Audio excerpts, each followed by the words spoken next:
Today, I'm going to be giving you guys 5 cross tips for beginners. So if you're just starting out and want to get better, this video is for you. Number 1, solve your cross on the bottom.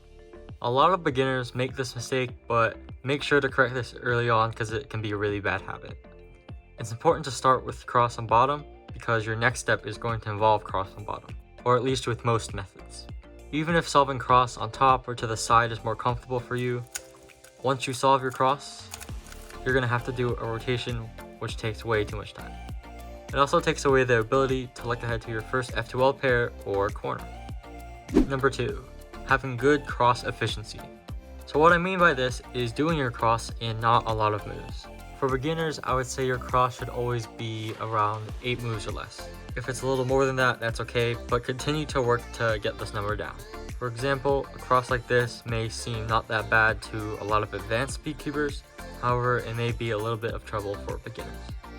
Here's how I would solve this. So first, I would bring this white and blue piece up to put it in this position for the cross.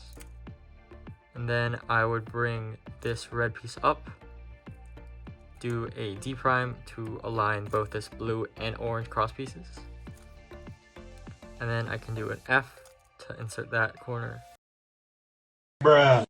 And then R for this final green and white cross edge. One way to lower your cross move count is to solve pieces in relation to each other. What I mean by this is that you solve your cross misoriented, like where this red cross piece is not connected to its corresponding red center. An example of that would look like this. So first I can do a D2 to make this an open slot to put this cross piece edge in here. So when I do an R prime, I have my whole cross solved except they're not oriented. So then I can just do a D at the end to solve everything. Instead of solving your white cross and not paying attention to your corresponding edge and center matching, and then having only a D or D prime to do at the end, you can set it up so you have a D2 to do at the end. So what you need to do is you need to make your cross pieces match with their opposite center. So like this blue and green need to be together because they're opposites, and this red and orange, and then this green and blue.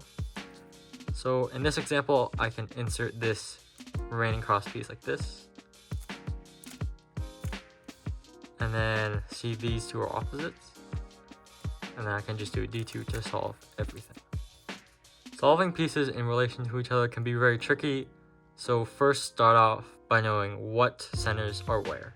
Like knowing that when you have white on the left and yellow on the right, your centers go red, green, orange, blue. And make sure you know your opposite colors, like red and orange are opposites, blue and green are opposites, and of course white and yellow are opposites. Number 3.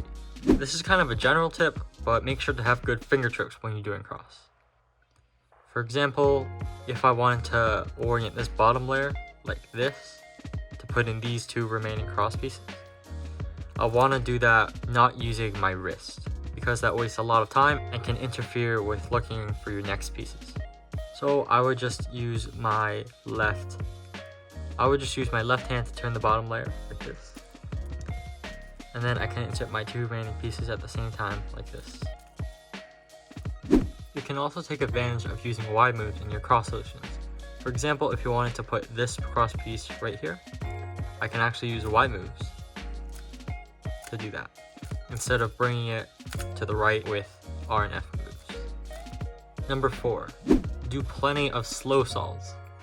A slow solve is just an untimed solve that focuses on your efficiency. So if you're having trouble with your cross, I would highly recommend not timing all of your solves and just going slow and planning out good solutions. And then once you feel confident, you can go back into time solves.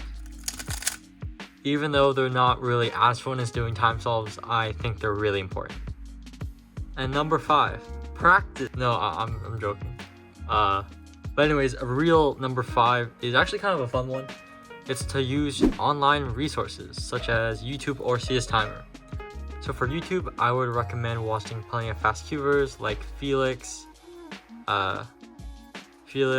Max, Maddie, really anyone to help you with your cross solutions.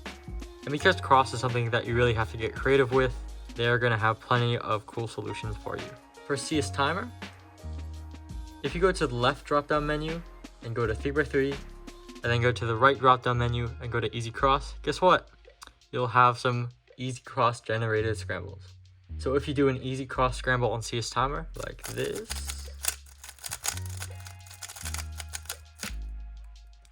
you'll have crosses that will be able to be solved in about 4 moves or less, or something like that. So for here, this is only 3 moves, so I can do it D prime, R prime, F.